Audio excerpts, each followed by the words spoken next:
बाबा फरीद रहमतुल्लाह अलैह ने बिल्ली के 3 राज बताए, सुनकर बिल्ली पालना भूल जाओगे। बिस्मिल्लाहिर्रहमानिर्रहीम। नाजरीन, क्या आप जानते हैं कि बहुत सारे बुज़ुर्ग तो बिल्लियों को जानवर मानते ही नहीं हैं, बल्कि उनके मुताबिक बिल्लियां कुछ और ही हैं, और ऐसा मानने की उनके पास एक बहुत बड़ी वजह भी है। आज की वीडियो में हम आपको इस्लाम की रोशनी में बिल्लियों के बारे में कुछ हैरान कर देने वाले राज बताएंगे। इसके अलावा बिल्लियों के बारे में सबसे ज़्यादा पूछे जाने वाले सवाल के क्या वाकई बिल्लियां हमें दौलतमंद बना सकती हैं? बिल्ली अगर रास्ता काटे तो क्या होता है? क्या बिल्ली के रोने से किसी घर वाले की मौत हो जाती है? बिल्ली और जन्नात का आपस में क्या रिश्ता होता है? बिल्ली के बारे में हज़रत मोहम्मद मुस्तफ़ा सल्लल्लाहु अलैहि वसल्लम ने क्या राज बताए? बिल्ली को घर से भगाने वालों को कौन सी बद्दुआ लगती है? साथ ही साथ आपको इस बारे में भी बताया जाएगा कि आपने बिल्लियों के साथ क्या करना है कि बिल्ली आपके लिए दौलत, बरकत और रहमत लेकर आए। अल्लाह ताला ने कहीं भी अपने आप को सिर्फ इंसानों का रब नहीं कहा है, बल्कि अल्लाह रब्बुल आलमीन है। यानी अल्लाह ताला न सिर्फ तमाम जहानों का रब है, बल्कि इस जहान में जितनी भी मखलूक़ात रहती हैं, इन तमाम का भी रब है। इन मखलूक़ात में इंसान के अलावा जिन्नात, फरिश्ते, शयातीन और जानवर भी शामिल हैं, और भी ना जाने अल्लाह ताला की कितनी मखलूक़ात हैं जिनके बारे में हम जानते तक नहीं। तमाम ही बुज़ुर्गों यानी अल्लाह के वलियों में अगर कोई बुज़ुर्ग अल्लाह ताला की तमाम ही मखलूक को बेहतर तौर पर समझ सकता था और हर एक मखलूक की बोली भी जानता था, तो उसमें कोई शक नहीं कि वो बाबा फ़रीद गंज शक्कर रहमतुल्लाह अलैह थे। बल्कि बाबा फ़रीद की तो करामत यही थी कि आप चिड़ियों से बातें करते थे, आप ख़ुद भी चिड़ियों से बहुत ज़्यादा प्यार करते थे और चिड़ियाँ भी आपसे बहुत ज़्यादा प्यार करती थी।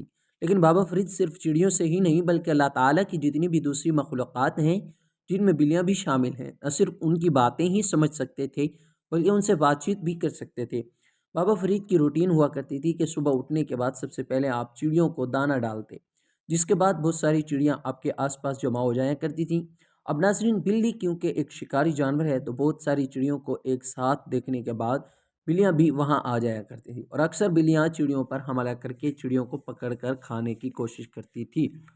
बाबा फरीद ने अपने पास एक कपड़ा रखा हुआ था। जब भी कोई बिल्ली चिड़ियों को खाने आती तो बाबा फरीद उस कपड़े को इकट्ठा करके गेंद सा बना लेते और कपड़े का वो गेंद बिल्ली पर मार देते ताकि बिल्ली भाग जाए। एक दिन बाबा फरीद का खिदमत गुजार कहने लगा, आप बार बार बिल्लियों को कपड़े से मार कर भगाते हैं, इससे तो बिल्लियों को ज़रा भी चोट नहीं लगती, यही वजह है कि बिल्लियाँ बार बार वापस आ जाती हैं। आप ऐसा करें कि बिल्ली को जूती फेंक कर मारें, एक दफ़ा बिल्ली को जूती लगेगी, दोबारा बिल्ली लौट कर नहीं आएगी। ये सुनते ही बाबा फरीद को बहुत ज़्यादा गुस्सा आया और बाबा फरीद गुस्से में अपने खिदमत गुजार को कहने लगे, मैं तुझे ना जूती मारूँ, खबरदार दोबारा अपने मुंह से बिल्ली के बारे में कुछ ऐसी बात निकाली तो जिसके बाद बाबा फरीद का कहना था कि रसूलुल्लाह सल्लल्लाहु अलैहि वसल्लम ने बिल्लियों को मारने से सख्त मना फरमाया। बाबा फरीद फरमाते हैं, बल्कि आपका ये हुक्म है कि अगर बिल्ली को मारना भी हो तो रोटी का गोला बनाया जाए और इस रुई के गोले से बिल्ली को मार कर भगाया जाए। बाबा फरीद का कहना था कि मैंने बिल्लियों में 2 चीज़ें देखी हैं जिनके बाद ना सिर्फ मैं बिल्लियों को बहुत ज़्यादा इज्जत करता हूँ,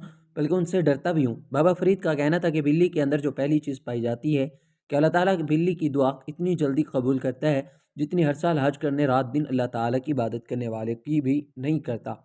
इसलिए मैं बिल्लियों से बहुत ज़्यादा प्यार करता हूँ। लेकिन बिल्लियों में जो दूसरी बात पाई जाती है कि बिल्ली की बद्दुआ भी उतनी तेज़ी से लगती है जितनी कि किसी मज़लूम की बद्दुआ, और यही वजह है कि मैं बिल्लियों से डरता हूँ कि कहीं मैं बिल्लियों के साथ कुछ बुरा ना कर दूँ जिसके बाद बिल्लियों की बद्दुआ मुझे भी लग जाए। लेकिन अगर कोई बिल्ली आपके लिए दुआ करती है, आपको दुआ देती है, तो बिल्ली की वो दुआ आपको इंशाल्लाह ज़रूर लगेगी। लेकिन अगर खुदा न खास्ता कोई बिल्ली आपको बद्दुआ दे देती है, तो उस चीज़ का भी यकीन रखें कि वो भी आपको ज़रूर लगेगी।